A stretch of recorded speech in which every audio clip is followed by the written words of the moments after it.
إلى المغرب وتحديدا العاصمة الرباط التي استضافت فعالية غنائية ومسرحية من التراث الفلسطيني. طبعا العرض الغنائي قدمته فرقة المركب للمسرح والفنون الفلسطينية، والمركب تحت عنوان مقهى الشعب. يجسد مقهى الشعب حارة من حارات فلسطين تجتمع فيها الأدوات الفنية من المسرح الرسمي الغنائي والسينما والألوان الموسيقية التراثية. ويعرض مقهى الشعب الحالة، ويعرض الحالة الفلسطينية ليؤكد على وجود حياة وحب رغم الاحتلال والحصار بحسب مشاركين فيه. وقدمت الفرقة الفلسطينية الآتية من غزة أول عروضها في المغرب في مدينة وجدة شرقي البلاد عام 2020 و 2019.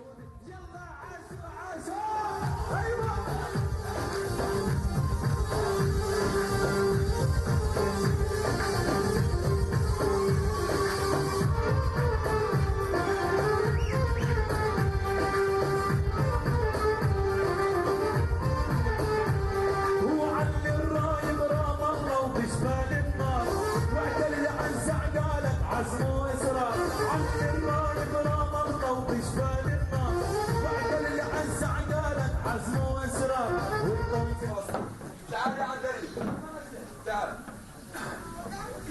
خلت الشرايط ثلاثة موجودين قدام الملكية. يا عندلي تعال تعال تعال. أنا قلت لك ودي الكراسي للنجار، ما سمعتش كلامي. النجار مسكر، الله يعلم ايش عملوا له في دكانته. المهم عشان بكره يا حبيبي لو انشهرت والناس سألتك عن ظريف الطول.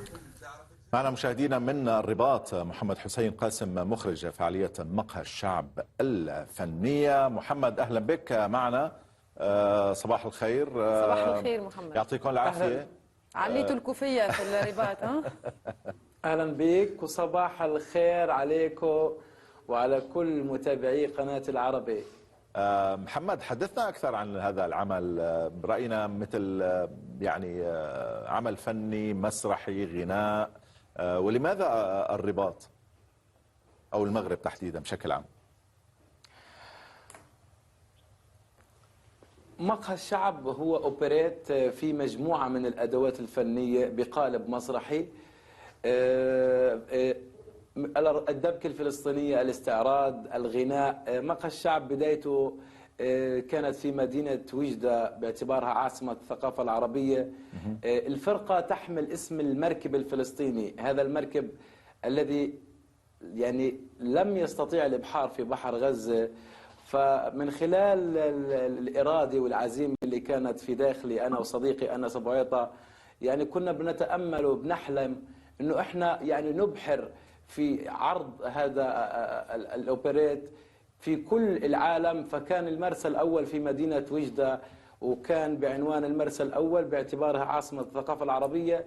بالفعل استطعنا أن نقدم عدد من العروض لمقهى الشعب، وعرض الرباط كان رقم 12. جميل. فكان عرض جميل جدا، وسعدنا جدا بهذا الحماس والإقبال الكبير من الجمهور المغربي اللي فتح يعني بصراحة أبوابه لنا واستضافنا وقدم لنا كل سبل الدعم والرعاية، وإحنا ممنونين جدا لهذا الشعب صراحة. نعم، أنا من دون ما أسأل على الإقبال الجماهيري، أكيد جدا أنه الإقبال كان كبير جدا، يعني بحكم حب الشعب المغربي لفلسطين. أسألك هنا عن ظروف السفر من غزة إلى الرباط لإقامة هذا العرض، عرض مقهى الشعب. كيف كانت ظروف الخروج من غزة والذهاب إلى الرباط؟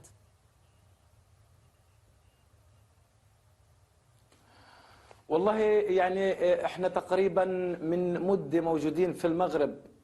موضوع حالة السفر بشكل عام متعارف انه صعب جدا، وخاصة انه احنا من غزة ونعاني الامرين، والطريق من غزة الى القاهرة دائما تكون صعبة. ولكن الحمد لله اصبح الان اكثر يعني في تسهيلات. ولكن من 2016 منذ بداية جولة عروض مقهى الشعب كانت الامور صعبة جدا. تواجهنا عدة صعوبات، ولكن كان الحلم والإصرار على أنه يجب يعني أنه نطلع ونشارك بعرضنا المسرحي اللي بيحمل رسائل عميقة من الشعب الفلسطيني. هذا ما كنت أريد أن أسألك عنه محمد، ما الرسالة، ما الهدف؟ وإن شاء الله يكون طبعا المرسى في كما ذكرت في كل دول العالم، مرسى المركب على الأقل الاسم يحمل. أنا أتمنى بصراحة من خلال مباركو، تفضل. أنا مبتسم معناته بدي أحكي لنا شيء. بصراحة يعني أتمنى أحلم يعني هذا ما أحلم به أنا وصديقي وكل زملائي في الفرقة، إنه هذا المركب يعني يستمر في الإبحار في كل الدول العربية والأوروبية. هذا العرض اللي بيحمل رسائل عميقة للشعب الفلسطيني، وخاصة إنه يعني رسائل العرض المسرحي بتصور الحالة الإيجابية المشرقة للشعب الفلسطيني، إنه الشعب الفلسطيني برغم كل ما يعانيه إلا إنه من حقه إنه يفرح، من حقه إنه يغني. هذا الشعب يحلم بحياة كريمة. يعني اليوم كل ما بتم ذكر فلسطين دائما العقل بيتجه نحو الحرب والدمار. صحيح بنعيش المأساة، بنعيش الاحتلال، بنعيش كل ما هو صعب، لكن الجانب الفلسطيني يعني بيحلم، بيفرح، بنبسط، بغني، بيرقص، بيقدر انه يخلق السعادة شوية من الجانب الآخر لفلسطين. شاهدناك في الأوبرات تغني، يعني أدخل علينا الفرح صباحا. يعني صباح نعرف أنه صعب شوية الغناء، ولكن سمعنا مقطوعة من العرض، عرض مقهى الشعب. أنا هنغني لكم ميجنا. أنا جيت اليوم غني ميجنا وعتابا،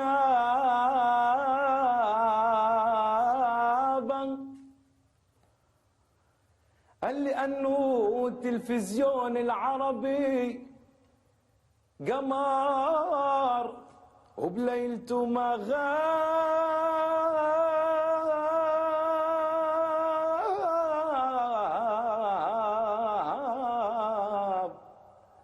وانغابت مشاركتكم بهالليلة، ومحمد وفلسطين حاضرة. يا هلا ومرحب بالناس الضيافة.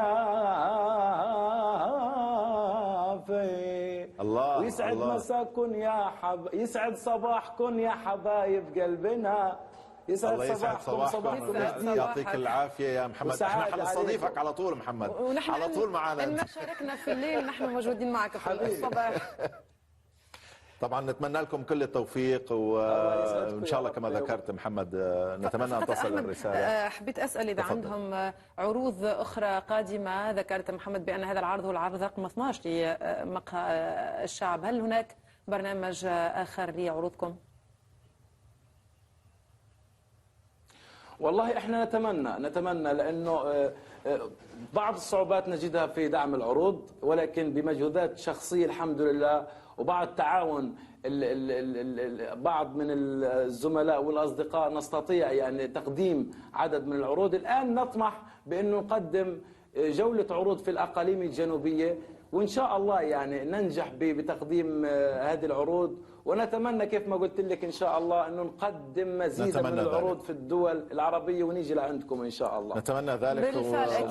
أكيد نتمنى أن تصل هنا إلى الدوحة محمد بالفعل، وإقامة عروض في قطر وفي مختلف المناطق العربية. محمد حسين قاسم، مخرج فعالية مقهى الشعب الفنية التي أقيمت بالرباط والعرض الذي عرض بالرباط. شكرا جزيلا لك. وفعلا كم نحن بحاجة إلى مثل هذه الفعاليات الثقافية وأيضا الفنية، بحاجة لها بشكل كبير طبعا.